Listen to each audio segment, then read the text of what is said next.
Bonjour à toi et bienvenue sur notre podcast The Victorious Woman.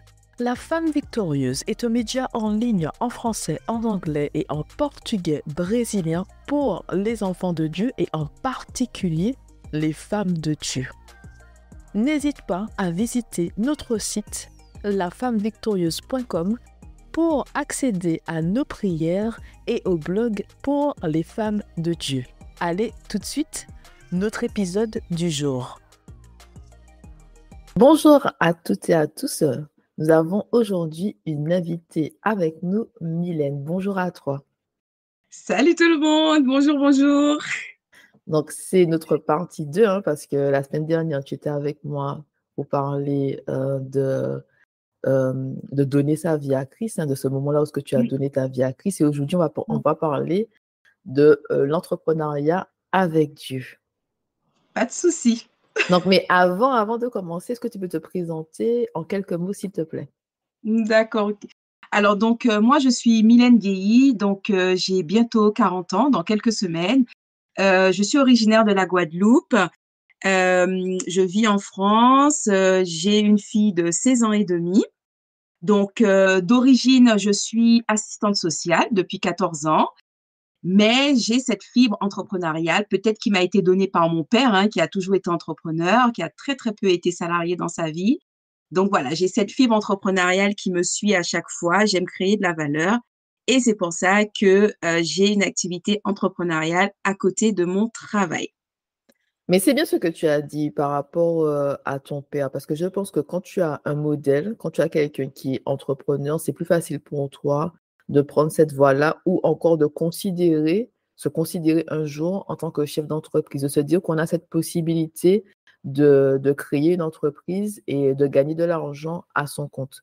Parce que quand tes deux parents, ils sont employés, tu as deux exemples en fait de personnes qui sont employées et de personnes qui gagnent de l'argent par rapport à leur salaire. Mais ils ne créent pas de la valeur, ils ne sont pas chefs d'entreprise, ils n'ont pas des responsabilités managériales ou de leadership. Tu vois, alors que si tu as les deux chez toi ou bien tes deux parents sont entrepreneurs, il y a toujours, tu vois quelqu'un qui, tous les jours, qui entreprend, tu vois en fait les bons et les mauvais moments quand tu es chef d'entreprise. Oui, effectivement. Effectivement, c'est vrai c'est vrai qu'avec mes frères, voilà, parce que mon père, d'origine, il est modéliste styliste. Donc, il a fait ses écoles en France. Après, en Guadeloupe, il a créé son atelier. Donc, il était dans le haut de gamme. Et c'est vrai, oui, qu'on a vu qu'il charbonnait, quoi. Qu'il charbonnait énormément et tellement ça le suit, bah, il a la retraite depuis quelques années, bah, il pouvait pas rester chez lui puisqu'il est hyper actif. Je pense que j'ai pris ça à côté de lui. Il peut pas rester en place. Il faut toujours qu'il crée de la valeur. Je pense que c'est les gens qui ont vraiment cette créativité en eux. Et du coup, bah, il est passé vraiment du coq à l'âne. Il a ouvert un restaurant de grillades, quoi. Donc, C'est cool ça. du coq à l'âne. Bon Voilà. manger. Voilà, du coq à l'âne, il a ouvert son restaurant, ça fait 5 ans qu'il a son restaurant parce qu'il pouvait pas se dire il est à la retraite et même s'il n'avait pas ouvert le restaurant, je pense qu'effectivement il aurait continué parce qu'il avait sa clientèle. Donc oui, on a vu notre père faire ça et puis aujourd'hui, maintenant que je me lance dans l'aventure, eh ben c'est un conseil. Mais en revanche, je pense que mon père et moi, nous n'avons pas, comment dire, je ne suis pas, comment dire, mon père, lui, c'est l'ancien temps. Lui, il fonctionne vraiment à l'ancien temps. Je pense que je ne suis pas comme lui. Voilà, parce que tout en discutant avec lui, il a une manière de fonctionner que parfois je ne comprends pas. Et je me dis que voilà, on peut avoir des parents effectivement. Moi, je parle pour moi. Mon père, il est entrepreneur depuis longtemps. Je l'ai vu entreprendre. Aujourd'hui, maintenant que je suis grande et tout, on peut discuter. D'ailleurs, il est fier de moi de se dire, c'est sa fille, sa seule fille en plus, parce que j'ai deux frères. Sur ces 3 enfants, je suis la seule fille, sa seule fille qui entreprend, même si c'est pas dans le même domaine que lui. Mais bon, on reste quand même dans la mode, parce que lui, il a été dans la mode depuis pendant plus de 40 ans. Mais voilà, il est fier et puis tout le temps, oui, il m'encourage. Quand j'ai besoin de conseils sur des petits trucs de comptabilité ou voilà, des petits trucs, oui, effectivement, je vais vers lui. Mais sa manière de fonctionner n'est pas pareille que moi. Non, mais ça, c'est pas, en fait, ce n'est pas étonnant, puisque comme tu as dit, c'est 2 générations différentes Ah oui, et complètement. les choses ont évolué entre-temps et Mmh. puis même quand tu as des parents, les parents sont là pour te conseiller, mais tu n'es pas obligé de d'appliquer tout ce qu'ils te disent. C'est-à-dire que c'est bien Mmh. des fois de les entendre parler, ils te disent: «Bon, voici mon point de vue» et après de mettre ça au pied de Dieu et puis de vraiment dire: «Bon, mais moi, qu'est-ce que je fais?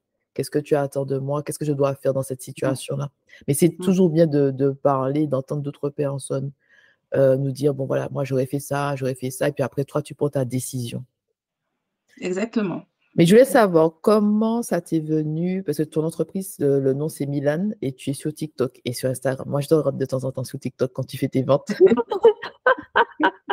Oh avec plein d'énergie, plein d'énergie, Ouais, capture d'écran et bien tout. d'accord. Donc mais comment ça t'est venu en fait? Puisque tu as dit que ça fait 14 ans que tu es assistante sociale. Pourquoi tu as décidé d'entreprendre? Comment ça t'est venu? Comment la graine, en fait, a été plantée et tu t'es dit: je vais, en fait, commencer cette nouvelle aventure»? Qu'est-ce qui s'est passé dans ta vie? Qui Mmh. t'a dit quelque chose? Ou bien comment cette graine a été plantée en toi? Bah, du coup, comme je te disais tout à l'heure, étant donné que moi, j'ai grandi avec un père qui était entrepreneur, je ne sais pas si je peux dire aujourd'hui que c'est le fait d'avoir eu un père, d'avoir été dans, on va dire, la sphère entrepreneuriale dans laquelle il a fait sa carrière, au fait. Je ne sais pas si je peux dire ça, mais aujourd'hui, je peux pas te dire comment j'ai eu ce déclic, cette envie d'entreprendre puisque pour tout te dire, Jessie, on va dire que ma première petite entreprise que j'ai créée, j'étais au collège. Je créais des bijoux avec des perles et j'allais les vendre sur la plage de Port-Louis, hein, puisque je suis originaire de la Guadeloupe, aux touristes. Donc Ah c'est mais comme ça, ça que c'est ça a commencé. bien ça. Ça t'a Voilà. commencé tôt, en fait. Bah, c'est vrai Oui, que je me rappelle, moi, je faisais ça aussi. Enfin, je faisais pas ça dans le sens comme toi, hein, mais je faisais oui, ça juste pour moi, tu vois? Mais jamais oui, l'idée de: «Je vais aller vendre ça», mais toi, tu avais vraiment déjà ça en toi: «Je oui. fais, je vais vendre». Oui, tout à fait, voilà. Donc, avant, je faisais des colliers avec les perles, rouge, jaune, vert, voilà, on connaît Ah tout ça. oui, oui, je me rappelle. Voilà. Ça, c'est la Donc, base. ça fait que déjà de un, j'ai commencé comme ça quand j'étais collégienne et de 2, avec le temps, je me suis rendu compte qu'effectivement, Dieu a mis en moi vraiment cette créativité que j'ai dû peut-être hériter de mon père. Cette créativité, faire des colliers, voilà, vraiment mettre en pratique, ma créativité au fait. Voilà et donc ça a commencé comme ça et puis j'ai toujours eu cette envie, cette attirance plutôt, pour l'entrepreneuriat parce que l'entrepreneuriat, comme je te disais, je le vois plus comme de la création de valeur qu'on ne peut pas avoir en tant que salarié. Même si je me dis que oui, en tant que salarié, tu peux aussi créer de la valeur à ton niveau et à ta manière, mais ta vision, tu suis la vision de quelqu'un d'autre. Voilà, tu C'est suis la vision de exactement quelqu'un ça. d'autre, et tu peut-être toi, tu as ta vision. Il y en a peut-être, peut-être ta vision, tu vas essayer de la partager avec, ton boss, mais si ça ne colle pas avec sa vision, ben, il va te faire comprendre qu'en gros ta vision, tu te la gardes pour toi. Tu Voilà, as bien dit les choses. voilà. Tu l'as Donc, bien dit. du coup, l'entrepreneuriat, moi, je le vois plus comme de la création de valeur et apporter de la valeur aux autres. Et donc après, ben, j'ai eu cette période où du coup, je me suis concentrée sur mes études. Je me suis concentrée parce que Mmh. faut pas oublier que à côté du fait que j'aime l'entrepreneuriat, ben, j'ai le social dans la peau. Voilà. Je voulais absolument, faire ce métier et heu et du coup, ben, j'ai eu cette période où je me suis concentrée et voilà et ensuite, heu, quand j'étais diplômée, j'avais terminé avec ça. Mais j'ai eu pas mal de périodes, hein, où j'ai voulu entreprendre. À un moment donné, j'ai voulu entreprendre dans l'immobilier. Voilà, à un moment donné, j'ai voulu même faire, tu sais, comment on appelle ça? Heu, MLM, c'est-à-dire que tu fais un truc, tu en parles à d'autres personnes, Ah oui, tu je vois c'est parler, quoi. Je vois je sais c'est pas quoi. comment ça s'appelle, voilà. Mmh. J'ai voulu faire ça, mais en fait, je recherchais quelque chose au fait pour entreprendre. Oui. Voilà. Je cherchais quelque chose, il fallait que je crée de la valeur au fait. Même si c'était pas moi qui l'avais forcément inventé ce truc, mais il fallait que je crée de la valeur et qui fait qu'après, bah, j'ai pas continué dans ça. même l'immobilier aussi. Bon, voilà, j'ai pas continué. J'ai mis ça de côté pour le moment. Et ensuite, j'avais une boutique de chaussures. J'avais une boutique de chaussures parce que je suis une grande fan de chaussures. Et j'avais créé une boutique de chaussures à côté de mon travail. À côté de mon travail d'assistante sociale. C'était en 2016, 2015, 2016. C'était une boutique en ligne, mais tu avais vraiment un magasin ou Non, c'était en ligne? en ligne. Voilà, c'était Mhm. une boutique en ligne. Et donc, je proposais. Hélène, je ne savais pas tout ça, je suis impressionnée, franchement. Oui, oui, oui, oui, j'ai mon petit parcours. J'ai mon petit Je parcours. ne savais pas tout ça. Oui, effectivement. Non, non, j'avais une boutique en ligne, qui a malheureusement tenu qu'une année.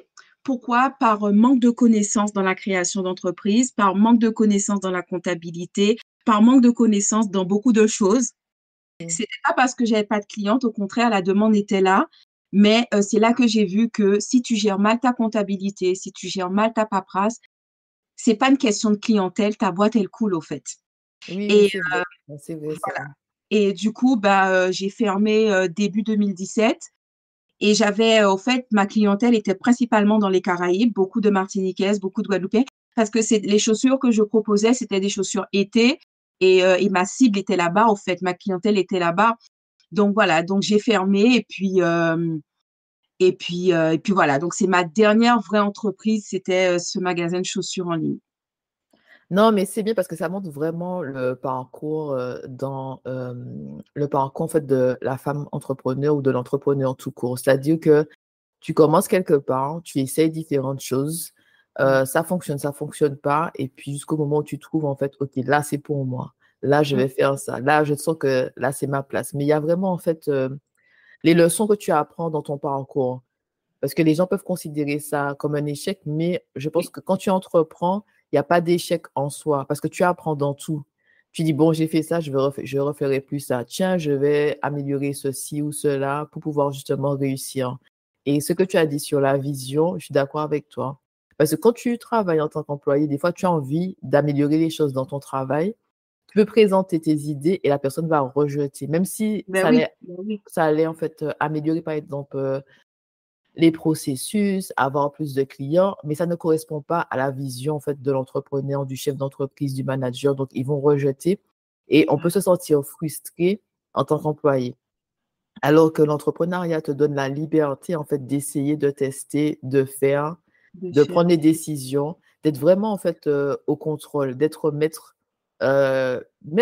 le capitaine de ton bateau. C'est ça, c'est Vraiment, ça. vraiment. Ben oui, ben oui. Tu prends les décisions, tu mets des choses en place et tu vois aussi le fruit de tes efforts. C'est-à-dire que tu récoltes à un moment ou à un autre le fruit de ces efforts-là. Mm, mm. Oui, oui, je suis d'accord avec toi. Et puis, euh, en fait, je pense qu'effectivement, quand on a une vision, bah forcément, la vision, on veut la réaliser. Et puis oui, effectivement, tu es limité, quoi. Quand tu es dans le salariat, tu es limité. Tu es Oui. limité. Tu es Est-ce que limité. tu peux nous parler, Mylène, de ton entreprise Milan? Tu as une mission avec ton entreprise, donc est-ce que tu peux Ouais. nous parler de ce que tu fais exactement Ouais. et de pourquoi tu as choisi cette entreprise-là, cette mission-là en quelque part? Est-ce que c'est Dieu qui t'a mis ça à cœur? Comment ça s'est Mhm. passé en fait? OK. Alors, donc cette réponse, elle va être en plusieurs étapes. Ok. Elle va être en plusieurs étapes. Alors déjà, avec le temps, puisque j'ai eu cette phase où j'ai appris à me connaître et j'ai appris à chercher ce que Dieu attendait de moi, chose que je ne faisais pas avant. Dans la partie 1, je te disais que j'ai toujours été cette femme de prière, mais en gros, je voulais que Dieu se plie à mes choix. Oui, Voilà. tes désirs et Voilà. tes envies, Seigneur, aide-moi à réaliser ce que je veux faire. Donc, même dans mes projets passés, eh ben, je le présentais à Dieu, mais sans dire à Dieu, ben, en gros, qu'est-ce que tu veux de moi? Est-ce que c'est ta volonté? Non. En gros, papa, je te présente le projet, s'il te plaît, réalise-le. Oui, oui, Et du coup, avec les années, donc, j'ai appris à apprendre qu'est-ce que, même pas apprendre, mais à chercher qu'est-ce que le Seigneur veut de moi, qu'est-ce qu'il attend de moi, et surtout, comment il peut m'utiliser. Voilà. Et mais quand je te dis ça, c'est pas si ancien que ça. C'est pas si ancien que ça. Ça fait peut-être, c'est moins de 5 ans, hein, moins de 5 ans, moins de 4 ans, tu vois. Et comme je te disais tantôt, moi, j'ai le social dans la peau. En même temps, j'ai cette fibre entrepreneuriale. Donc, moi, mon souhait, c'était comment je peux relier les deux. Voilà, créer une activité entrepreneuriale, mais tout en faisant du social. Donc, du coup, c'était au moment, non, c'était avant le confinement, mais j'ai vraiment eu ce déclic pendant le confinement, mais c'était avant le confinement. Avant, j'étais une surconsommatrice de mode. Donc, qui fait que du coup, j'achetais. Et puis, un jour, j'ai eu ce déclic où j'ai eu cette conscience écologique. Je me suis dit, mais Mylène, tu achètes des vêtements, mais tu mets toujours les mêmes vêtements. Tu achètes des chaussures, tu es fan de chaussures. Là, j'avais une pièce que pour les chaussures. J'avais plus de 100 paires de chaussures, mais j'avais des chaussures. Wow. Ouais, non, Wow. les chaussures, faut que je fasse mon travail. Wow, t'as du sang. Moi, je suis que Ouais, j'ai ça jamais doit être dépassé ça. 10 paires de chaussures au total. Je pense pas que j'y pense pas, hein. Moi, je suis quelqu'un, en tout cas, des moments où je restais vraiment au même endroit, je pense pas que j'ai dépassé les 10 paires de chaussures. Mais t'as dit 100! Ouais, j'avais plus de 100 paires de chaussures. Bah, tu sais, c'est comme les femmes qui sont fans de sacs à main. Tu vois leur collection de sacs à main, quoi. Voilà. Non, Et du coup, j'avais des chaussures qui avaient encore des étiquettes et tout. Et c'est à la même période où je commençais à regarder du contenu sur le zéro déchet, sur l'écologie, sur l'impact que peuvent avoir notre quotidien sur l'environnement. Et en fait, tout s'est fait en même temps. C'est-à-dire à cette même période, c'est à cette même période où j'ai réellement commencé à donner ma vie à Christ, où j'ai commencé vraiment à méditer la Bible, je me suis rendu compte que la planète sur laquelle on est, ben c'est l'héritage de Dieu, au fait. C'est quelque chose qui nous a laissé, au fait. C'est notre jardin d'Éden, en gros. Je me suis dit, mhm. mais Mylène, mais voilà, il faut que est-ce que tu te rends compte que aujourd'hui la planète va mal? La planète va mal à cause de nous qui sommes locataires de cette planète, au fait. Et que mon quotidien, je ne parle pas des grosses industries qui sont polluantes et tout, mais déjà, même à mon niveau, j'ai un impact négatif sur cette planète. Parce que bah, je consomme beaucoup. À chaque fois que j'achète un vêtement, je prends l'exemple des vêtements parce que pour le coup, on va bifurquer là-dessus tout à l'heure. À chaque fois que j'achète un vêtement, est-ce que je me pose la question, comment est fabriqué ce vêtement? Quelles sont les conditions pour fabriquer ce vêtement? Est-ce que pour fabriquer ce vêtement, il y a de l'impact aussi sur cette planète? Est-ce que quand j'achète de la nourriture tout le temps et que je gaspille de la nourriture, que devient cette nourriture, ce fameux gaspillage alimentaire? Et c'est toutes ces réflexions, ces questions que je me suis posées. J'ai commencé à regarder des médias, j'ai commencé à regarder du contenu autour de ça. Et effectivement, je me suis dit, j'ai découvert que l'industrie de la mode était la deuxième la plus polluante au monde, après le pétrole. Et là, j'ai eu la claque de ma vie. Je me suis dit, mais Mylène, t'imagines tous les vêtements que tu achètes? Donc, à chaque fois que tu achètes, les magasins, en fait, eux, ils veulent que tu achètes, mais ils te disent pas comment sont fabriqués les vêtements. Et en fait, c'est tout ça qui a fait que, eh ben, je me suis dit, stop, j'arrête d'acheter du neuf. Voilà, mais ça ne s'est pas fait tout de suite, hein. Il y a des moments où, effectivement, je craquais, j'allais dans les grandes enseignes et tout, voilà. Tu es une femme Mylène, c'est tout. Mais oui, tu sais, quand tu as fonctionné comme ça pendant longtemps, Le mode par défaut. Je vais me faire plaisir un peu. voilà, je me fais plaisir un peu, surtout quand c'était les soldes.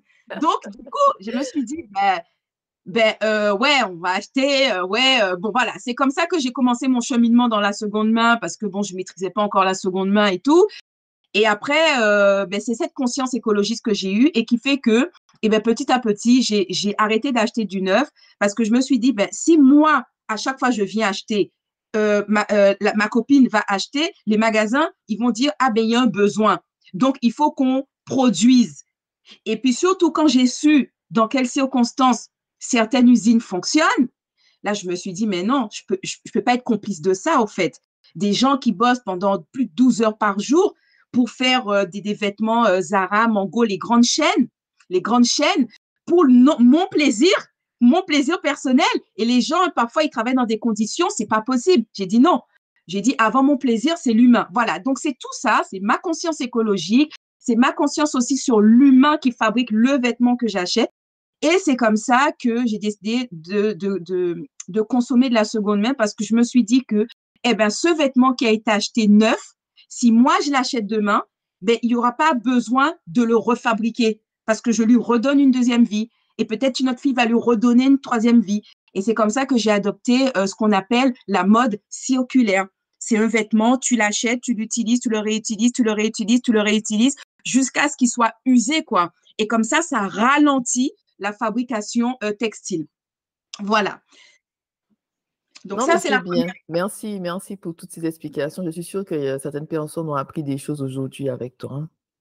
Oui, oui, oui, parce que ben, je pense que oui, cette conscience écologique, on a chacune notre saison pour l'avoir. Voilà, moi, je l'ai eu. Et puis c'est comme ça qu'a commencé l'aventure. Et depuis, ben, je dis franchement, Seigneur, eh ben, je vais créer une activité, non seulement qui lutte contre la dégradation de cette planète que tu nous as donnée, et aussi à la fois, je veux que cette activité serve pour ton œuvre. Et comme moi, je suis assistante sociale et que j'avais une certaine sensibilité pour les enfants, je veux toujours aider les enfants. Pourquoi? Parce que les enfants, c'est la nouvelle génération. Les enfants, ce sont de futurs adultes. Nous sommes des adultes déjà, mais les enfants, ils sont encore innocents. Les enfants, ils n'ont rien demandé. Et parfois, ben, malheureusement, il y en a qui ont des débuts de vie qui ne sont pas faciles.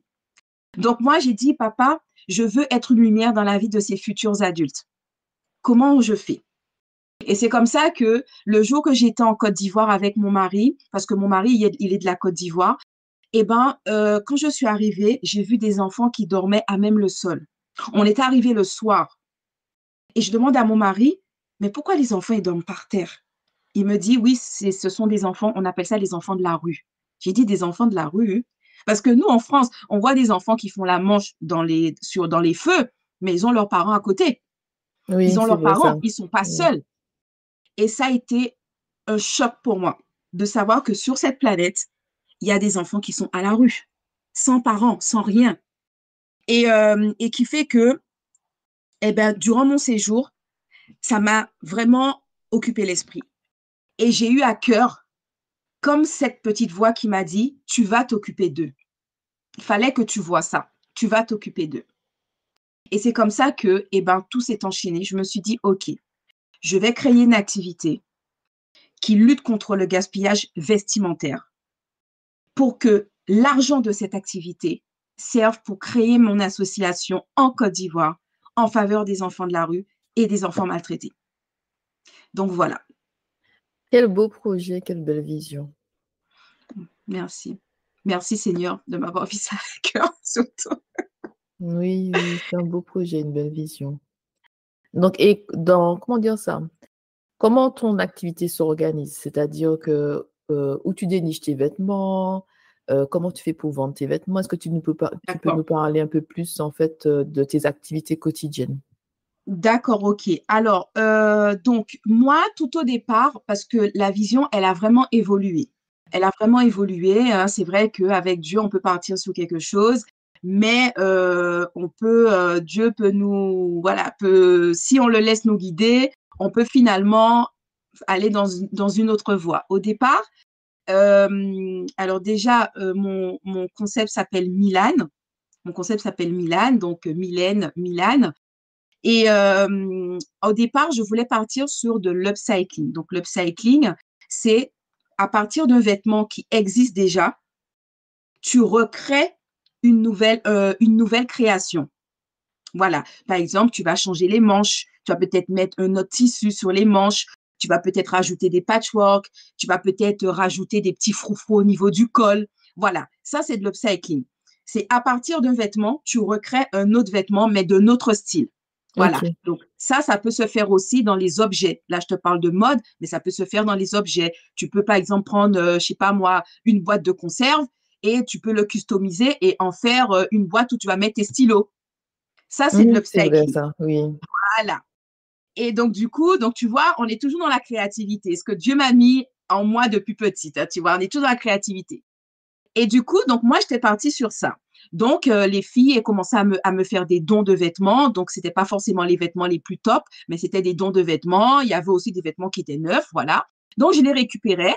Et du coup, ben, je faisais un petit peu de couture. Je me suis formée. J'ai fait de la couture. Voilà.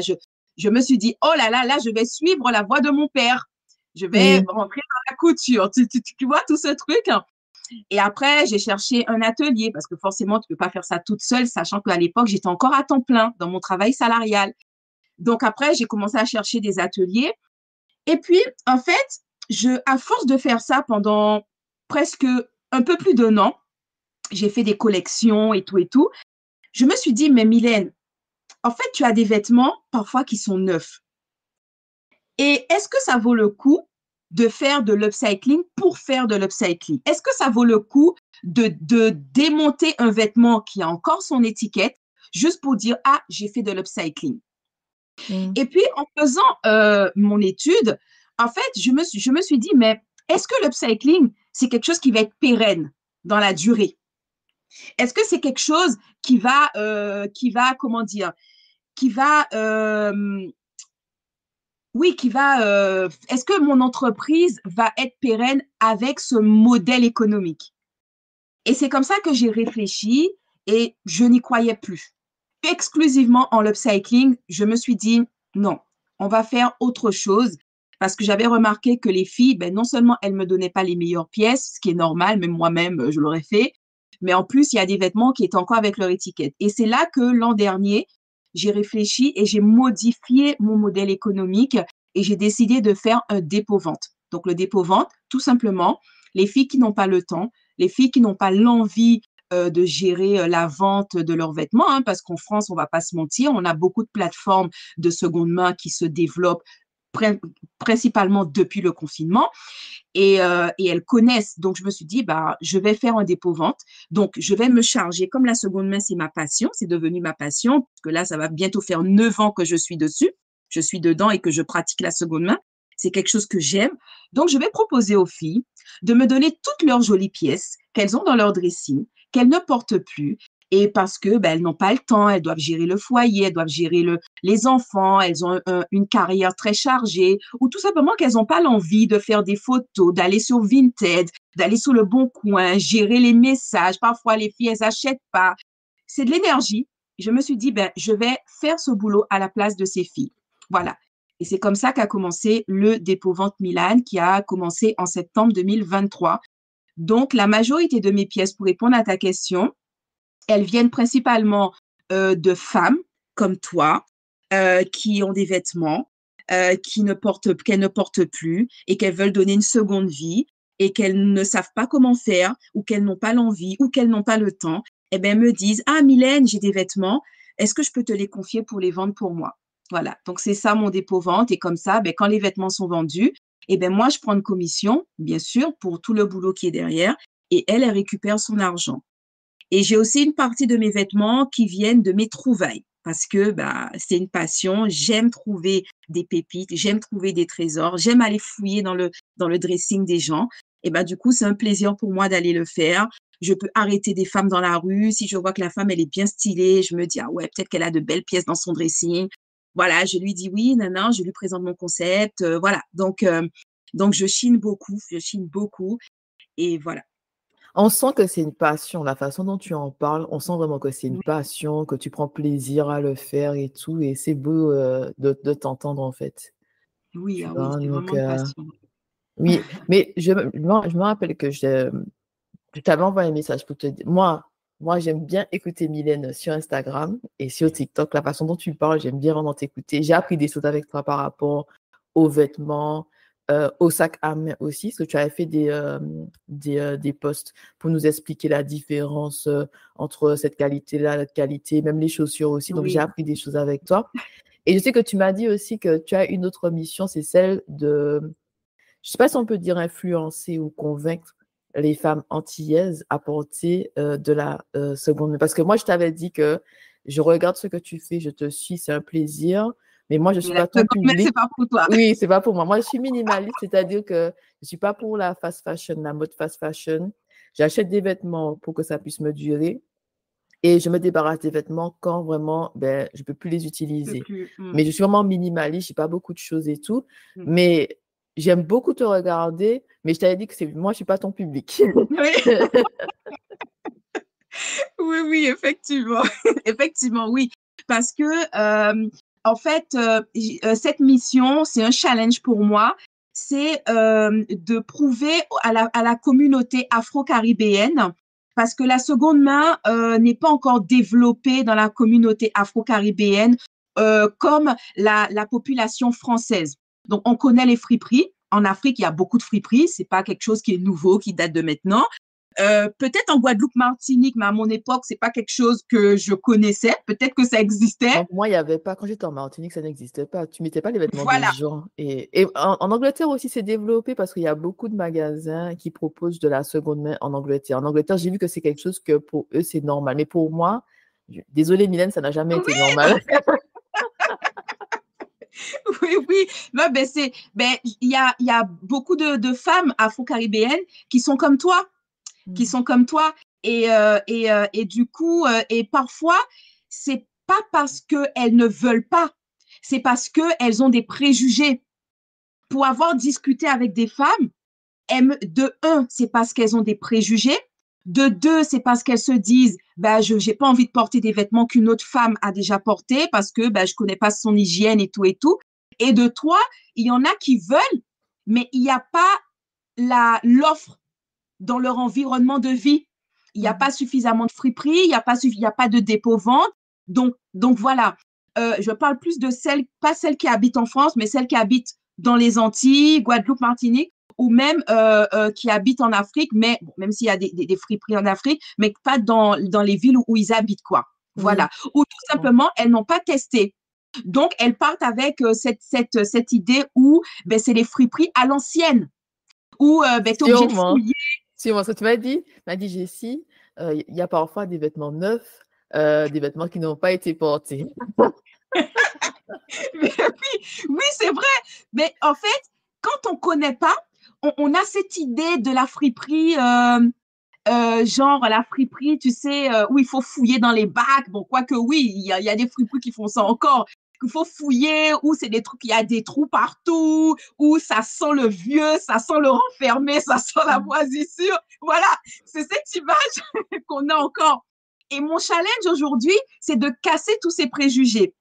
C'est de casser tous ces préjugés en montrant que eh ben, la seconde main, eh ben, ça a évolué. Ça a évolué. On peut trouver des pièces qui n'ont jamais été portées. Ben, c'est comme moi. Moi, quand j'ai fait le tri dans mon dressing, le jour où je me suis dit, Mylène, stop.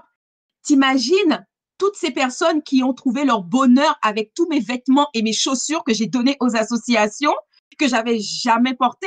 Et j'avais fait don de chaussures de la marque André en cuir, des vêtements Zara. À l'époque, j'achetais des sacs Longchamp. J'ai fait don de ça, tu Ah, vois. waouh, oui. Fait don de ça et aujourd'hui, il y a de plus en plus de personnes, ben, lorsqu'elles n'ont pas le temps, elles n'ont pas l'envie d'aller sur les plateformes, ben, elles ont quand même cette fibre de solidarité parce qu'elles se disent que les friperies et tout ça, l'argent qu'ils récoltent, c'est pour les personnes qui sont en exclusion, en fait. Tu vois, voilà, donc elles le font, elles regardent pas, bien sûr, elles vont quand même pas faire don d'un manteau Max Mara ou d'une grande marque de luxe, tu vois, mais elle donne des pièces qui sont très bien, voire avec des étiquettes. Voilà, donc ça, c'est ma mission, c'est mon challenge. C'est pour ça que ma niche, au fait, c'est la femme afro-caribéenne. Voilà, ma niche, j'ai fait cette niche parce que c'est ce que Dieu m'a mis à cœur. Dieu m'a dit un jour, OK, tu vas te développer en France, mais c'est pas là que tu vas réussir parce que le truc est déjà développé en France, au fait. Voilà, le truc est déjà développé. Va quelque part où il y a encore un marché, va quelque part où il y a encore un marché. Voilà. Donc, c'est vrai que moi, ce que j'ai eu à cœur, c'était la Côte d'Ivoire, parce que des dépôts-ventes, il n'y en a pas des milliers et des cendres. Les friperies, il y en a beaucoup. Mais moi, la différence, c'est que moi, je ne suis pas une friperie, je suis un dépôt-vente. Donc, ça veut dire qu'en gros, tu n'auras pas droit à cette fameuse image où il y a des bacs où tu es en train de fouiller et tout ça. Non, non, tu n'auras pas du tout ça parce que ben moi, en fait, c'est des femmes qui me donnent leurs vêtements. Je sélectionne les vêtements. Je ne prends pas n'importe quoi parce que moi, je me positionne sur du haut de gamme et du luxe. Donc, je sélectionne les marques, je sélectionne les matières. Mais ça, c'est mon expertise. C'est grâce à mon expertise que je peux faire ça. Et voilà, donc je ne prends pas n'importe quoi. Et moi, la façon que je vais exposer mes articles, parce que j'ai fait 2 boutiques éphémères l'année dernière, eh bien, les personnes, lorsqu'elles sont rentrées, elles m'ont dit, mais madame, on ne dirait pas que c'est de la seconde main. Parce que j'ai agencé le magasin, on dirait que tu rentrais dans un magasin de vêtements neufs. Waouh, waouh. Donc, elles étaient impressionnées. Oui, elles étaient impressionnées, surtout lorsqu'elles ont vu la qualité, elles ont vu. Moi, je suis quelqu'un, j'aime les détails, j'aime l'élégance, je suis assez exigeante au fait sur les petits détails, j'aime les choses travaillées. Mais ça, je pense que ça, c'est mon père. Ça, je pense que ça, c'est mon père qui nous a transmis ça, en fait. Voilà. Moi, j'ai mon frère qui est vendeur dans le luxe. Il nous a transmis ça. Voilà, il nous a transmis ça. Et ça, c'est quelque chose que je veux transmettre à travers mon dépôt-vente. Voilà. Non, c'est bien, c'est beau. Franchement, comme je te disais, on sent cette passion-là. Tu as un positionnement, tu as une niche. C'est vraiment, en fait, est défini. C'est-à-dire que tu n'es pas en train de te chercher. Tout est défini aujourd'hui. Oui, oui, tout à fait. Tout est défini. Et puis moi, ma vision finale, c'est je veux être une référente dans le dépôt-vente dans la communauté afro-caribéenne. Mais principalement en Côte d'Ivoire parce que je pense que c'est là que je dois aller, c'est là que je dois développer les choses. Je souhaiterais vraiment être aussi faire partie des gens qui ont de l'impact dans la lutte contre le gaspillage vestimentaire en Côte d'Ivoire. Et aussi, je veux que la moitié de mon temps, que je sois sur le terrain avec les enfants. Mm. Voilà. Voilà. Donc, ma vision même finale, c'est ça. Non, c'est beau. C'est une belle vision que le Seigneur t'a donnée. Ouais. Et j'ai une question aussi. Comment tu fais pour gérer ton travail et ton entreprise? Comment tu répartis ton temps dans une semaine? Alors, donc déjà, je suis à temps plein. Déjà, je suis à temps plein. Donc, du lundi au vendredi, je suis au charbon. Donc, ce que je fais, c'est que je bosse sur ma pause déjeuner. Je bosse sur ma pause déjeuner. Donc, alors, ça dépend. Quand je suis en télétravail, sur ma pause déjeuner, je peux, par exemple, préparer mes lives TikTok, par exemple. En ce moment, comme je suis en train de… Il faut aller voir Mylène sur TikTok. Il faut. Est-ce que tu peux nous dire c'est quoi en fait ton compte TikTok? C'est quoi? Mon compte TikTok, parce que j'ai un petit souci avec TikTok, normalement, c'est Milan officiel. C'est le même pseudo que l'Instagram. Voilà, j'ai pas cherché compliqué. C'est le même pseudo que l'Instagram, Milan officiel. Sauf que depuis un petit moment, TikTok, au fait, je peux ni faire de story sur mon compte professionnel, encore moins des lives. Donc, je suis malheureusement, alors je te expliquerai pourquoi c'est malheureusement. Malheureusement, je suis obligée de faire mes stories et mes lives sur mon compte personnel. Chose que je ne voulais pas parce que les deux comptes, je voulais les distinguer. Et les thématiques dont je parle sur mon compte personnel, ça n'a rien à voir avec la mode, quoi. Voilà. Mm. Donc là, je suis en train de travailler pour pouvoir modifier mon compte personnel, intégrer la mode sur mon compte personnel sans trop me détacher de ma thématique d'origine. Et franchement, l'autre compte TikTok va faire ce qu'il veut avec. Mais là, je ne peux pas l'exploiter et c'est dommage. Non, je C'est dommage. comprends. Je comprends parce que j'ai fait la même chose. J'ai un compte personnel sur Instagram. Et là, le compte personnel, eh ben, je partage ce que j'ai envie de partager. Et Mhm. la famille victorieuse, c'est complètement différent. C'est vraiment centré sur la parole de Dieu. Je ne vais pas parler de ma vie. C'est Voilà ce que ça. j'ai mangé aujourd'hui. Mhm. Franchement, non. Mhm. Donc, Mhm. c'est vrai que c'est important, en fait, d'avoir deux comptes. Un compte pour la compagnie et un compte personnel où, à ce moment, tu peux parler de ce que tu fais, mais tu as plus de liberté puisque tu ne cherches pas, en fait, à atteindre un public. C'est plus, en fait, bon enfant. C'est plus, il y a tes parents, parfois, qui te suivent, tes amis, les personnes que tu as rencontrées, tes Mhm. collègues. Et puis, il y a vraiment ce côté professionnel avec ton compte professionnel. Bien sûr, bien sûr. Mais voilà, bien sûr. Et puis bon, je me suis dit, bon, Mylène, tu sais quoi? Parce que sous mon compte personnel, j'aurai bientôt 12 000 personnes qui me suivent. Et le compte professionnel, comme ça fait pas longtemps que je l'ai créé, j'ai une centaine de personnes. Donc c'est dommage parce que j'aurais pu vraiment exploiter ce compte professionnel, sachant que grâce à ce compte professionnel TikTok, j'ai eu mon premier partenariat avec une marque de mode africaine. Parce que oui, mon dépôt vente aussi, je propose des articles de marques afro-caribéennes. Ah, c'est Voilà. bien ça, hein, c'est bien ça. Mais tu sais, ce que tu dis là, c'est intéressant parce que quand le Seigneur te positionne quelque part et que tu suis la vision qu'il t'a donnée, on commence toujours en bas. Tu commences en bas. Et puis quand tu persévères, tu as de plus en plus d'opportunités. Tu te fais connaître. Il y a des gens qui te contactent pour faire des partenariats avec toi. Et je trouve ça beau dans le sens que quand tu entreprends avec Dieu, les opportunités sont illimitées. C'est-à-dire qu'il faut toujours demander à Dieu, est-ce que c'est ce que tu veux que je fasse? Est-ce que c'est le moment de travailler avec cette personne-là? Mais il y a ces opportunités-là qui viennent à nous au bon moment. Ouais. Oui, grave, tu as raison, Jessie, parce que bon, pourtant, c'est un compte, j'essaie d'être régulière dessus, j'essaie de poster des vidéos tous les 2 jours, mais je suis frustrée parce que je peux pas faire de story, je peux pas faire de live. Et Mais toi-même, tu qu'est-ce as qui vu s'est comment. passé? Qu'est-ce qui s'est passé avec ce compte? Ben, en fait, quand j'ai créé ce compte, comme tout compte, voilà, je me suis dit, bon, ben, je vais mettre maintenant Milan sur TikTok parce que je suis maintenant convaincue de l'efficacité de cette plateforme quand on s'y prend bien, je précise. Donc, j'ai créé mon compte, sauf que bah, j'ai vu que je pouvais pas faire de story. Donc, j'ai envoyé un premier ticket d'assistance. Ils m'ont répondu, ils m'ont dit de faire des manipulations, chose que j'ai faite, mais ça ne fonctionnait pas. Je ne pouvais ni faire de story. Donc, j'ai fait des captures d'écran pour leur montrer que je ne pouvais pas. J'avais pas le bouton plus pour faire les stories. Même quand tu vas dans ta partie tableau de bord, normalement, tu as live, photo, story. Je ne l'avais pas. Donc, j'ai envoyé les captures d'écran et ils m'ont dit, bon, ben, du coup, un technicien va revenir vers vous. Alors, Jessie, ça fait plus de mois, je l'attends toujours.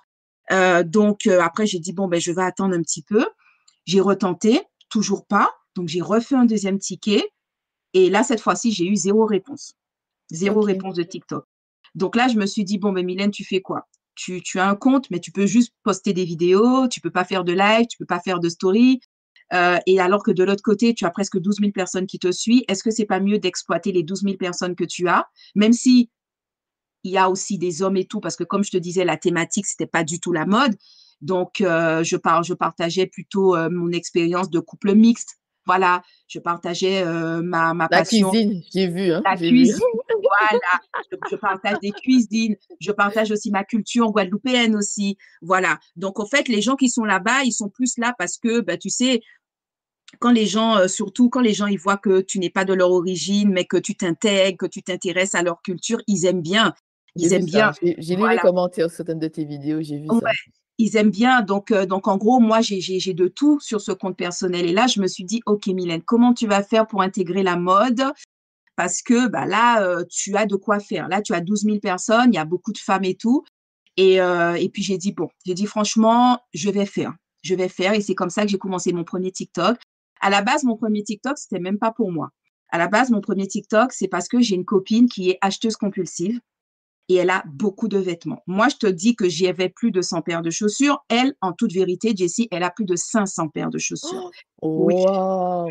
Moi, ouais. pour moi, en fait, moi, je ne vais pas te mentir, pour moi, c'est trop. C'est-à-dire que quand tu me dis 500, j'imagine pas ce que c'est dans une pièce. C'est-à-dire que tu as 500 et je me dis toujours comment tu fais pour vraiment, comment dire ça, maximiser cet achat-là. C'est-à-dire vraiment utiliser la paire de chaussures, la mettre et tout, parce que tu en as 500. Mhm, Il y a plus de 300 jours dans l'année. mm, mm.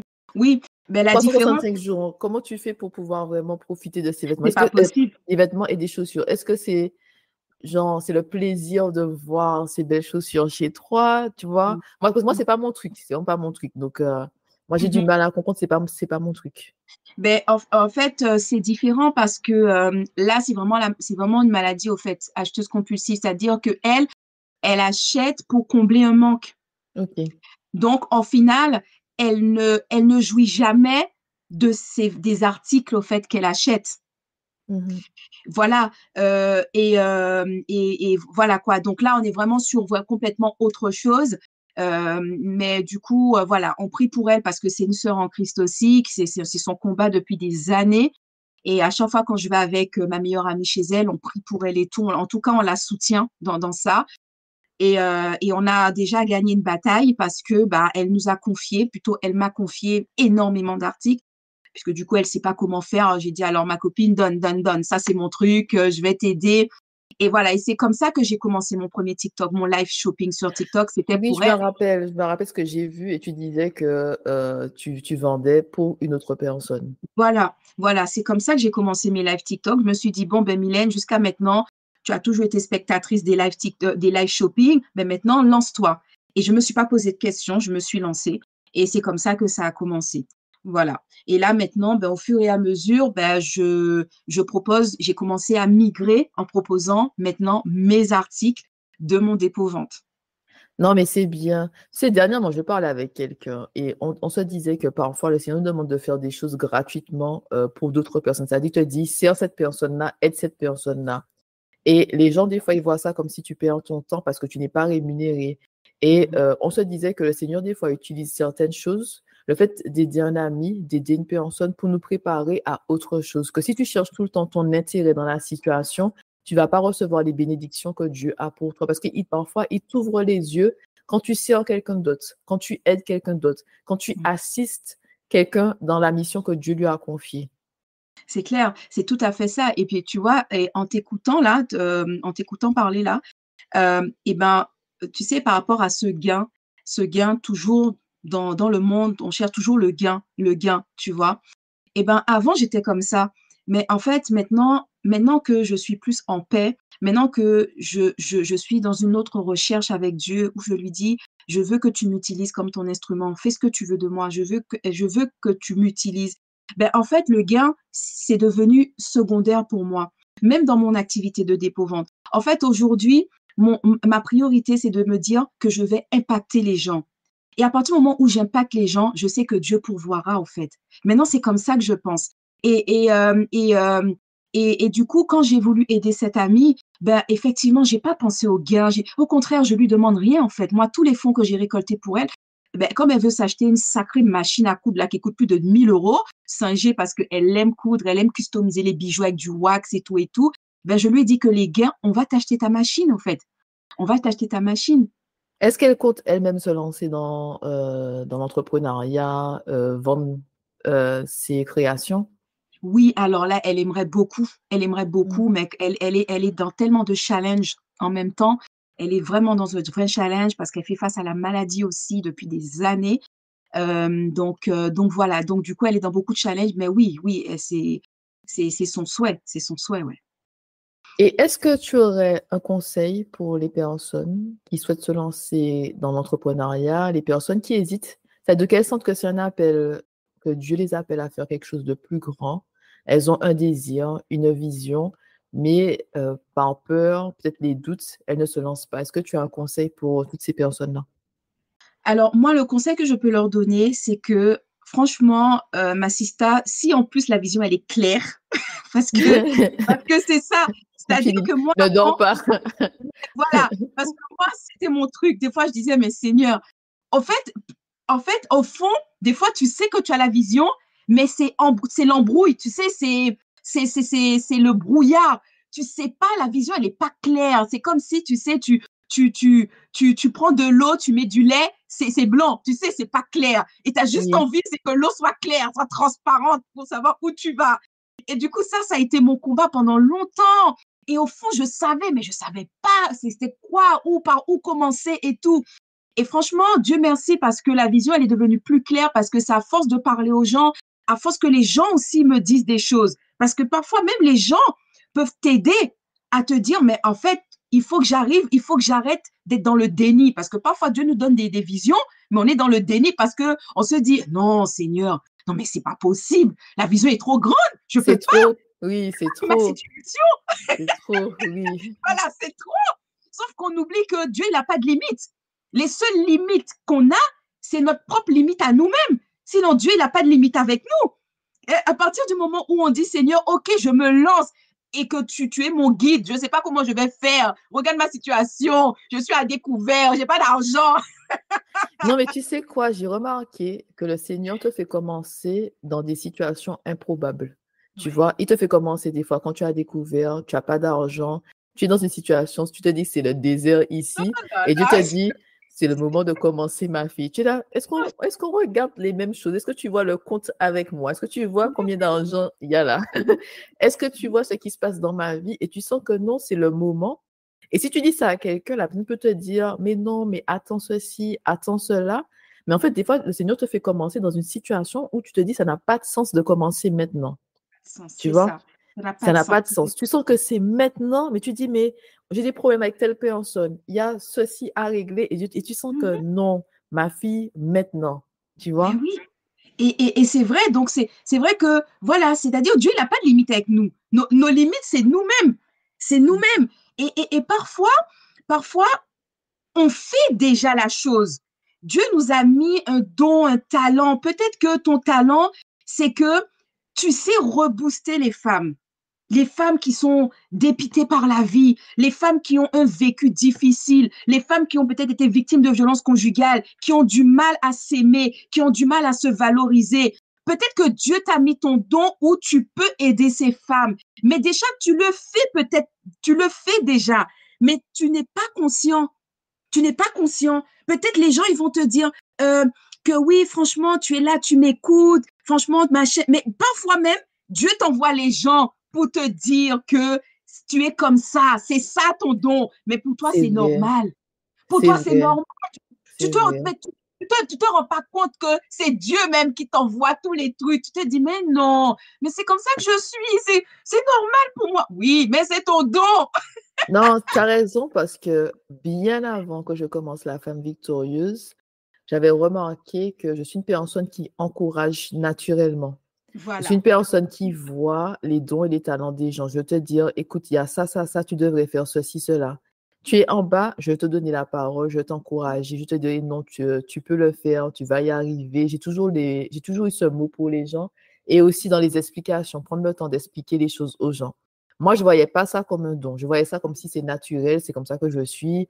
Les gens, ils viennent. Pour moi, c'est naturel d'aider mon prochain, d'encourager mon prochain. Et même au niveau de la communication, pour moi, c'était par rapport à mes études de droit, s'exprimer, expliquer les choses à d'autres personnes. Et c'est par la suite que je me suis dit, waouh, ça, c'était déjà en moi bien avant, en fait, le positionnement. Mhm. C'est-à-dire que bien avant que je commence cette activité avec La Femme Victorieuse, il y avait déjà ça en moi. C'est-à-dire que les dons et les talents viennent avec le destin et l'appel que Dieu a pour toi. Il a déjà mis tout en toi, mais parfois, comme c'est tellement, comment dire ça, une évidence pour nous, dans le sens que c'est Mhm. c'est juste ce que je fais naturellement. Tu ne donnes pas de la valeur. Tu te dis, mais C'est non, c'est ça. juste moi. Tu penses des fois que tout le monde est comme toi aussi, mais non, c'est juste comme ça. Et puis c'est par la suite que Dieu t'ouvre les yeux. Comme tu dis, ça peut être des gens qui vont te dire, waouh, tu as ça et tout. Ils vont te complimenter, ils vont te dire vraiment merci pour ce que tu as fait. Et ça me rappelle aussi que il y a une personne de ma famille, cette personne a toujours été attirée par la couture. C'est-à-dire que elle a toujours eu un travail, mais elle a toujours été attirée par la couture, par la confection de certaines choses et tout, par tout ce qui est, par exemple, faire du crochet, des choses comme ça. Et moi, à la fin, je lui ai dit, tu sais, tu t'es jamais rendu compte que c'est ce que Dieu t'a donné et que c'est là où il t'a donné l'huile. Tu sais, l'huile pour pouvoir avoir de l'argent, pour pouvoir en fait t'établir, avoir une carrière, te sentir bien, c'est ce qu'il t'a donné. Toute ta vie, tu as toujours été attiré par la couture. Peu importe ce que tu as fait, tu es toujours retourné vers ça. Et j'ai dit que tu ne t'es pas rendu compte, mais c'est ce que Dieu t'appelait à faire dans ta vie. Parce que aujourd'hui, elle a plus de 50 ans et elle est pas passée à l'action par rapport à ça. Ah, Et je dommage. lui ai dit que c'est vraiment là où le Seigneur allait te bénir, c'est dans ta main. Il t'a donné la couture, la créativité. Et c'est quelque chose que cette personne-là peut faire. Et moi j'ai dit, c'est la couture, Mylène. J'ai aucune passion pour ça, aucune patience. Écoute, j'ai vu ça plusieurs fois. Je suis là, non, ce truc-là, c'est pas pour moi. Mais cette personne-là peut faire ça toute la journée sans Ouais, se lasser. de la... Même les choses avec le patron, tu sais, je suis là, Oui. moi, Oh c'est là pas là, pour moi. Moi, ça comme si c'est du travail. Je suis là, mais c'est quoi ça? Cette personne-là prend son temps, non, je dois faire ça. Et quand je la regardais faire, je me suis dit que il y a ça en toi. Ça, c'est ce que Dieu t'a donné. L'huile, c'est là. La bénédiction, c'était dans tes mains que c'était. Tu as fait beaucoup de choses. Tu n'as pas su discerner le temps où il fallait mettre ton travail de côté et te consacrer à ce que Dieu t'a donné. Il faut discerner le temps. Il faut vraiment discerner parce qu'on doit commencer quelque part. Il y a un moment, Dieu te dit, c'est maintenant que tu dois commencer l'activité. Donc, tu dois être capable de discerner le temps et de passer à l'action quand il t'appelle à le faire. Mais elle était tout le temps tournée vers ça. Et elle s'est dit, c'est juste une activité, c'est juste une passion. J'ai dit, non, l'argent était là. Ben oui. La bénédiction était là. Tu vois? Ben oui, non, mais c'est ça. Et il y a beaucoup de femmes, beaucoup d'hommes aussi, beaucoup de personnes en tout cas, qui passent à côté de ce don, qui n'exploitent pas malheureusement ce don parce qu'ils se disent ça. Donc, c'est vrai que déjà, c'est le premier message que je pourrais transmettre à une personne qui écoutera ce podcast. C'est que parfois, tout n'est pas naturel, tout n'est pas évident. Ce dont pour toi c'est naturel, et bien peut-être que c'est ce que Dieu a mis comme talent et don en toi. Donc il faut l'exploiter. Tout le monde peut se dire, quelqu'un qui cuisine bien va dire, ah ben c'est normal que je cuisine, tout le monde cuisine. Bah oui, je cuisine pour ma famille et tout. Oui, mais toi tu as une manière de faire la cuisine que peut-être que ta voisine n'a pas cette manière de faire la cuisine. Et peut-être que ta cuisine, ce petit truc que tu as, où tout le monde, à partir du moment où les gens te font des compliments, les gens te disent, ah franchement, tu boostes bien les gens, ah franchement, ton repas là est trop bon, il faut aller plus loin. Si plusieurs personnes t'ont dit ça, c'est qu'il y a quelque chose. C'est qu'il y a quelque chose derrière. C'est qu'il y a quelque chose. Peut-être tente, lance-toi. Et la deuxième chose que je pourrais dire, c'est que quand là maintenant, tu n'es plus dans le déni, que tu sais que, ah ben, c'est ce que Dieu a mis en moi, il n'y a aucune excuse que tu ne fasses pas. Ne regarde pas ta situation actuelle. Quand Moïse a été appelé, lui-même là, il savait, lui-même là, il s'est dit, non, non, non, c'est une C'est blague. trop fort, Je peux oui. pas, je peux pas, je peux pas. Ce qu'il a dit, avec quelle autorité j'irai parler à Pharaon? Avec quelle autorité? Quelle autorité, c'est ça. Voilà. Et lui-même, il s'est dit, mais attends, moi, allez parler. Donc, en fait, et nous, nous sommes beaucoup à penser comme Moïse, à se dire, moi, je peux devenir ministre demain. Moi, je me vois parler devant 3000 personnes. Moi qui, du coup, même devant une caméra, je peux même pas parler. Moi, je vais aller faire à manger pour 400 personnes. Non. En fait, si tu es sûr que Dieu t'a donné ce don et ce talent, Dieu, il est capable de tout. Dieu n'a pas de limite. C'est toi-même, la limite, c'est toi-même. Donc, franchement, fonce. Ton talent et ton don est unique. On a chacun un don et un talent. Tu es une créature merveilleuse. Comme le disait David dans les psaumes, je suis une créature merveilleuse. Donc, il faut que tu ailles, il faut que tu fonces. Et surtout, ne te pose pas de questions. Ne te pose pas de questions. Parfois, il faut aussi boucher les yeux sur ta situation actuelle. Mon père, il nous a élevés avec cette phrase en créole. Il nous a toujours dit, ses yeux qui lâchent. Ça veut dire que ce que tes yeux voient, c'est ça qui va te bloquer. Mais quand tu vois avec la vision, c'est ça qui va te motiver à persévérer. Donc, il ne faut pas voir avec tes yeux. Non, mais c'est profond ce que tu dis parce que ça résume la marche par la foi et non par la vue. Quand on te dit parce que Dieu t'appelle à faire ça, tu marches. Mais par contre, ce que tu vois, c'est des fois ton compte bancaire, il n'y a pas d'argent.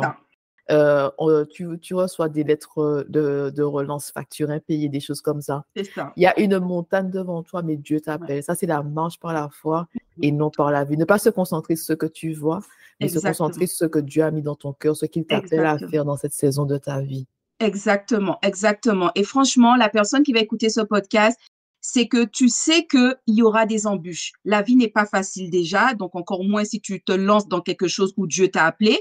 Dis-toi que si tu te lances, tu auras des challenges parce que l'ennemi ne voudra forcément pas que tu puisses vivre cette destinée que Dieu a prévue pour toi. Ne regarde pas tes challenges, pense à ta vision et tu vas relever les challenges que tu vas surmonter, mais c'est pour une bonne cause. Voilà, s'il faut pleurer, tu vas pleurer, s'il faut machin, mais ne pleure pas longtemps, hein. Il faut que tu aies écouté de la louange, de l'adoration, voilà, pour montrer que tu es un appelé de Dieu au fait. Donc voilà. Non, mais merci hein, beaucoup, Mylène. C'était vraiment enrichissant, hein, franchement. Rien, Oui, c'est merci plaisir. beaucoup. Et je suis sûre que des personnes seront fortifiées par ce que tu as partagé avec nous aujourd'hui. Ah, vraiment, que toute la gloire du Seigneur se fasse en tout cas. Amen. Donc, merci beaucoup, Mylène, et Amen, puis à très amen. bientôt. À très bientôt, Jessie, et merci encore pour l'invitation. Je t'en prie, c'est toujours un plaisir, hein. Pour aller plus loin, tu peux t'inscrire à nos sessions de formation L'identité et la puissance de la femme selon Dieu ou encore nos séminaires sur la confiance en soi et sur la peur. Pour t'inscrire, tu as juste qu'à cliquer sur un des liens qui se trouve dans le descriptif. Merci d'être resté avec nous jusqu'à la fin et à très bientôt!